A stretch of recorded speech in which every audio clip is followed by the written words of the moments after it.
Hello, my little goblins. Long time no see. Let's talk about this deck. I'm very excited about this. I hate Math Mech. I'm going to throw that out there.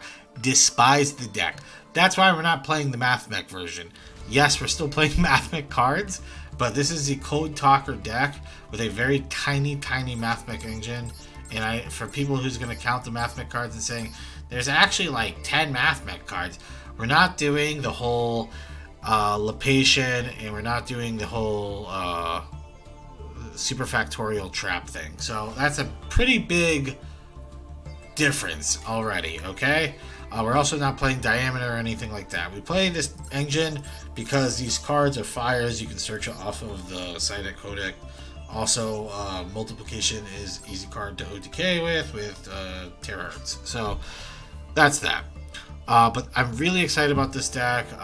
I really like the Defensor. This card is a one-card combo. Like, this card lets you make full board, and the full board is pretty disgusting. We're talking about, like, if you do this correctly, without hand traps, you end on, like, 7 negates if you do this properly. Or, not negates. You say 7 interruptions with a good amount of negates. It's pretty crazy. So, we're going to get into some games. You guys will see what I'm talking about, and, yeah, it should be pretty fun in my opinion. Hello, welcome to game number 1 against, I cannot pronounce that, so I'm not going to bother.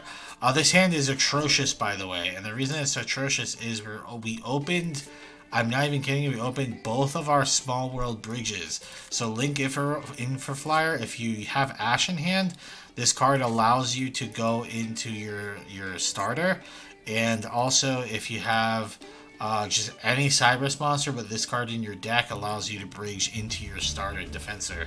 So, pretty bad, not gonna lie, but we make do, we add Firewall to hand. We're still gonna be able to do this because we have Parallel Exceed, which is a saving grace with the hand. So we're gonna Special Summon, there's Alibertion. We're gonna do the Math Mech stuff right now.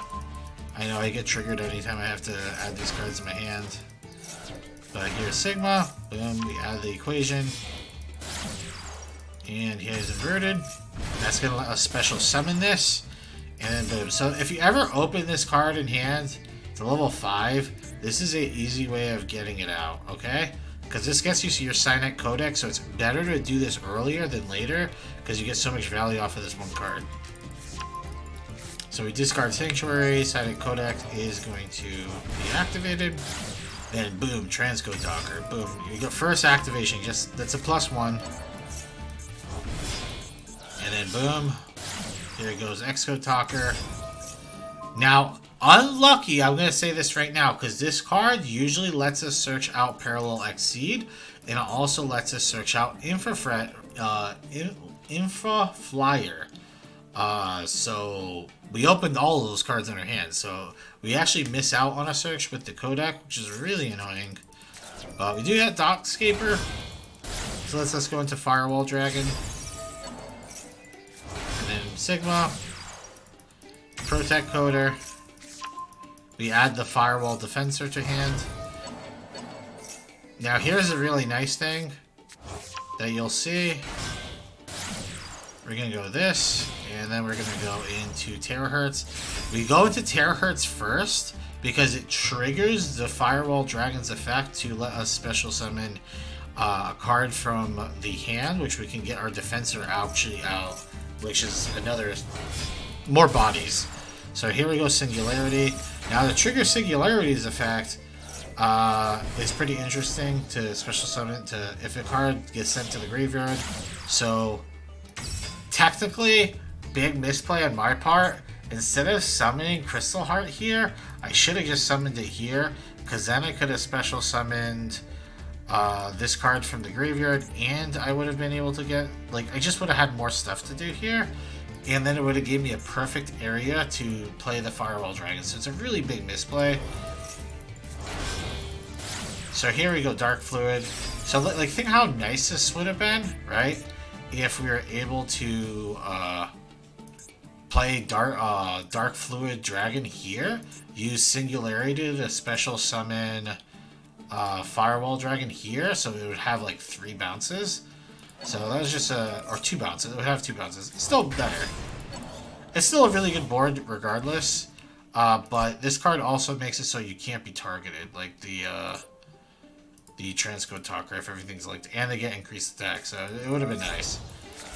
So here's what I'm talking about though. So we have a Dan Mary, which is a negate. It's like a hot red archfiend negate. This is a spell and trap negate. We have an interruption here, so that's 3 interruptions, 4 interruptions, 5, 6 interruptions, and then we have 7 interruptions. If we opened a lot better, and we opened the trap, that would have been 8 interruptions on board right now.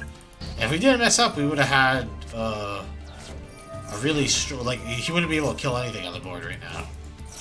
So we negate the Catharsis. I mean, he's so screwed, it's not even funny.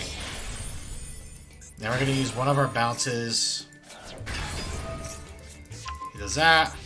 And here, I'm going to tell you right now, I was low on time, like extremely low, like 20 seconds or something like that. So I mess up here, and when he kills this, I could have used this card to bring this right back, which would have been really cool, because then when he sets this card, I could have bounced both cards back to hand. Because it's a soft once per turn, this effect.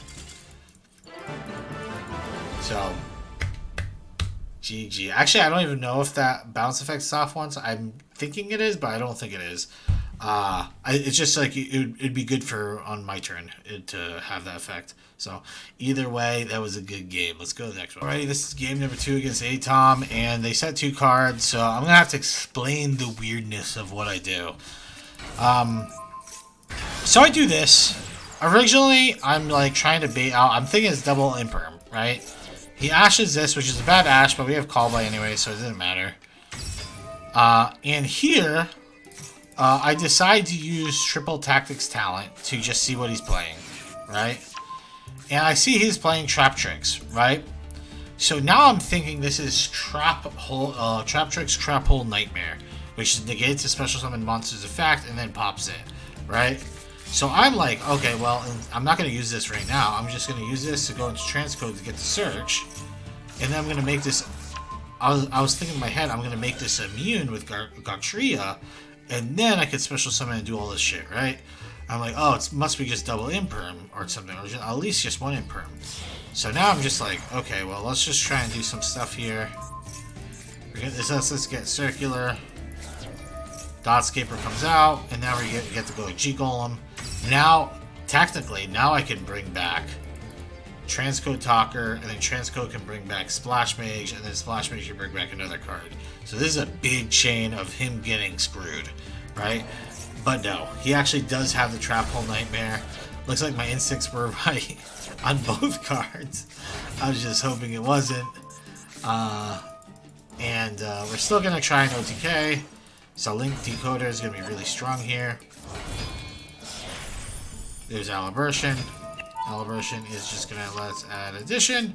So we're doing this just so we can get the Heat Soul out to have different attributes.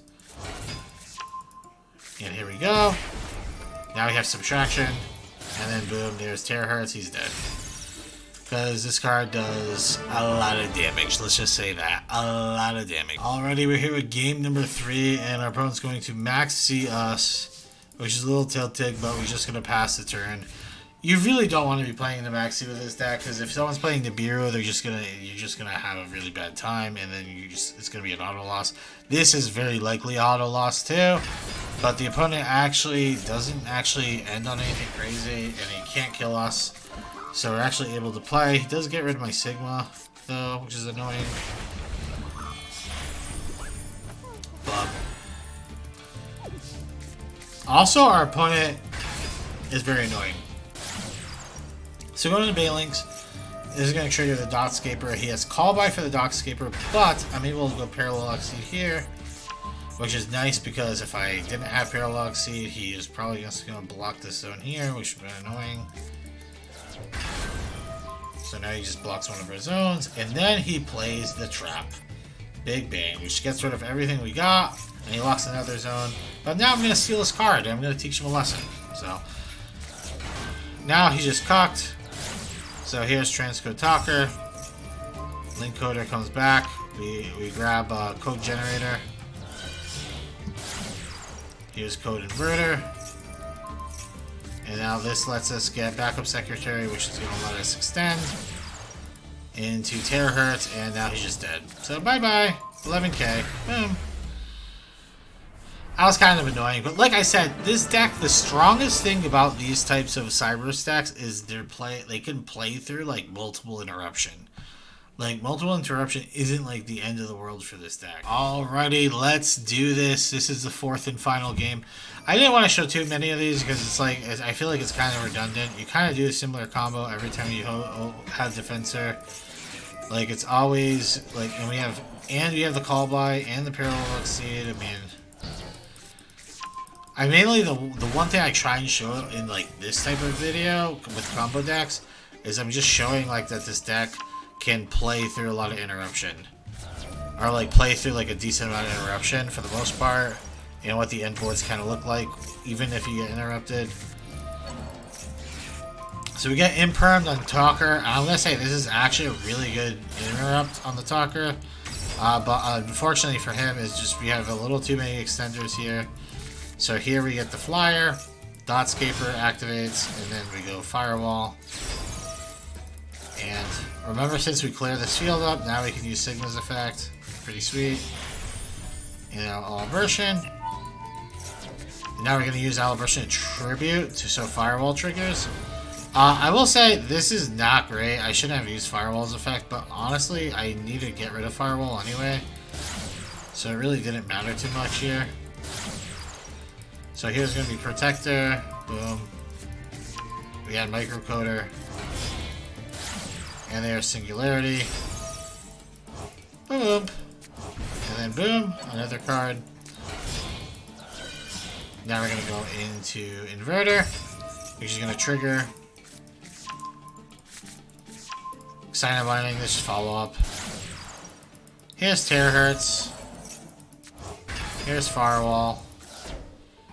Alright, so this is a little bit different of an end board, but this makes it so our opponent cannot target, this makes it that cards, all our cards on the field cannot be destroyed by card effects. It also makes it so we have, again, we're going to have the negate here, we'll have another negate here, so that's 2 negates, 3 negates, and then 1, 2 interruptions. So it's still 5-ish interruptions in total. Pretty annoying. So we're just going to negate here.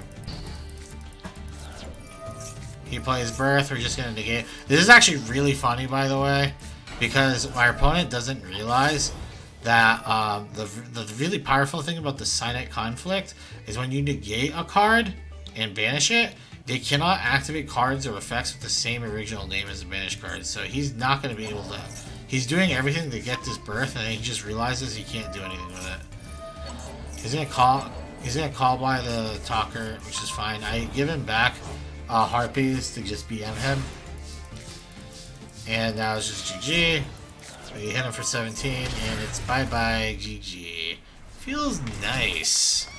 So, let's get to the recap. Hello and welcome to the recap. Hope you guys enjoyed this type of video. If you guys did, subscribe to the channel and turn on the notification bell. Also, join our Discord. The link is down below. It's pretty litty up in there, so look out for that. I'm hip with the kids. Let's talk about the deck, right? Is the deck good? Yes, the deck is good. I'm going to say this, though. The Mathmech variation is just better. Because the Mathmech variation can play a ton of hand traps, and this deck can't. So, if you play the Mathmech variation, you play a ton of hand traps, and it really doesn't matter because you have like 30 ways of just doing one card. I mean, this deck has 1 card combos too, but you kind of have to use everything because your end board is, we're trying to end on like these enormous like link monsters, right? So you kind of have to like burn through a lot of resources to do so. But yeah, the Mathmech version is better, but I still think this is a good deck. We ended up climbing like 2 ranks in the short time I played it. Like I played it not too long. And the win rate was really, really good. I did go on some losing sprees only because I was short on time for making the video, and I needed to just concede to people if they just max seed me. Like if someone just max seeds me, I don't have an answer. I have no way of playing into it, and I see then they show me that, oh yeah, by the way, I'm playing Kashtira. I'm just gonna leave because Kashtira Rise Heart is a big problem for the deck. Kashtira just solos, like a Rise Heart solos the deck because you need to put cards, like the cards need to go to the graveyard and you loop a lot of cards, and that card just counters it completely. So yeah, not very fun. Plus the Kashtira other boss monster, Shangri-Ira, like that card locks your zones, and you see we use the entire board like pretty easily. So yeah, it's another big yikes for the deck. But other than that, I think the deck is actually pretty solid. On a scale of 1 to 10, I'd probably rate it like, I want to say like a 7. I want to say like I'm going to say an 8. I was going to say 7.5, just because like I would brick quite a decent amount with it. Because remember, this version's a bit more bricky. I was gonna say it's an 8 though. It's like still a really solid deck. I'd still put it like a tier 3 deck. For right now, the MathMech version is much, like I said, it's like I'd probably rate the MathMech version like a 9. Like it's really really good right now. But I just wanted a deck that could like summon all these like cool boss monsters. You know what I mean? So and that deck really doesn't do that. And they play like cards I just don't like playing. I mean, they're really good cards. Just like, because think about like the Super Factorial. If your opponent can't interrupt that, it's literally a 3 for card 1. You rip a card in the hand, rip a card in the field, and you have a negate on it. It's a 3 for 1 card. It's really crazy. So that on top of all the interruptions already this like you have on the board, it's kind of crazy. It's pretty nuts. But yeah, I think this deck is a lot more fun in my opinion, and that should count for something. But yeah, I know there's some people that's gonna be like, why aren't you playing Ibly? Why aren't you playing? I don't want to play those cards because it's gonna make a boring video. Just Ibly locking people is not that fun. At least I had some interactions with people. But yeah, you can play Ibly in the deck. There's an Ibly variation for the deck, so you can play that. I just not a huge fan. So it is what it is. Kill me. But yeah, hope you guys liked it. Let me know what you guys want to see next. And remember to join that Discord so you can follow. And we have tournaments every Friday. I'm going to have to cut back on streaming a little bit, but I will make sure that the tournaments at least happen. But usually I stream Tuesdays, Thursdays. But it's been getting a little harder with like all the other stuff I'm doing. So hope you guys enjoyed, and goodbye.